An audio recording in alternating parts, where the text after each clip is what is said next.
টাঙ্গাইল বাংলাদেশের মধ্যাঞ্চলে অবস্থিত ঢাকা বিভাগের একটি জেলা।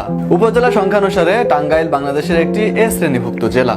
এ জেলার ব্র্যান্ডিং স্লোগান হলো আমার ঘর আমার বাড়ি, গর্বের ধন টাঙ্গাইল শাড়ি। এই জেলার জনসংখ্যা প্রায় 38 লক্ষ এবং আয়তন প্রায় 3414.35 বর্গ কিলোমিটার। আয়তনের ভিত্তিতে টাঙ্গাইল ঢাকা বিভাগের সর্ববৃহৎ এবং জনসংখ্যার ভিত্তিতে দ্বিতীয় সর্ববৃহৎ জেলা। টাঙ্গাইল জেলা ঢাকা হতে প্রায় 84 কিলোমিটার দূরে অবস্থিত।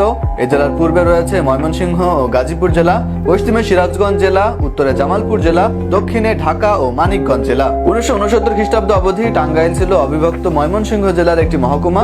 1969 খ্রিস্টাব্দে টাঙ্গাইল মহকুমাকে জেলায় উন্নীত করা হয়।